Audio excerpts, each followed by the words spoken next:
नमस्कार दोस्तों। तो आज हम सुनेंगे आमल की एकादशी व्रत कथा। फाल्गुन मास के कृष्ण पक्ष की एकादशी आमल की एकादशी के नाम से जानी जाती है।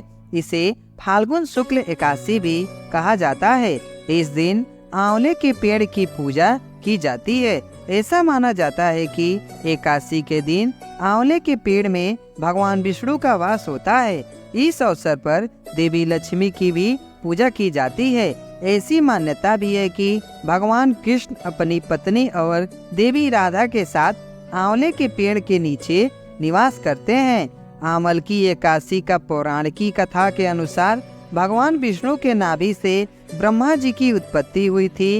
उत्पन्न होने के बाद ब्रह्मा जी की मन में जिज्ञासा हुई कि वह कौन है, उनकी उत्पत्ति कैसी हुई है।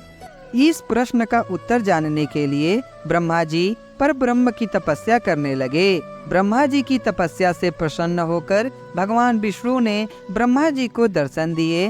विष्णु जी को सामने देखते ही ब्रह्मा जी की आंखों से आंसुओं की धारा बहने लगी।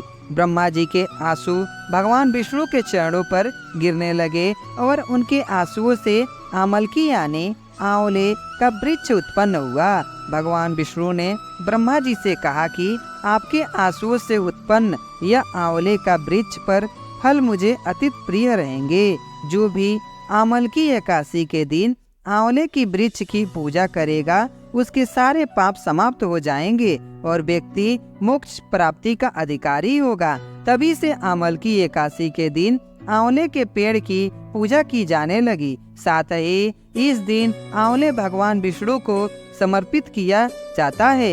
इतना ही नहीं, इस दिन खुद ही आंवला ग्रहण करना बेहद फायदेमंद होता है। आमल की एकादशी की इस कथा के संदर्भ में एक राजा की कथा का उल्लेख मिलता है जो पूर्व जन्म में एक शिकारी था। एक बार आमल की एकादशी के दिन जब सभी लोग मंदिर में एकादशी व्रत करके भजन और पूजन कर रहे थे, तब मंदिर में चोरी के उद्देश्य से वे मंदिर के बाहर छुपकर बैठा था। मंदिर में चला रहे पूजा अर्चना देखते हुए वे लोगों को जाने का इंतजार कर रहा था।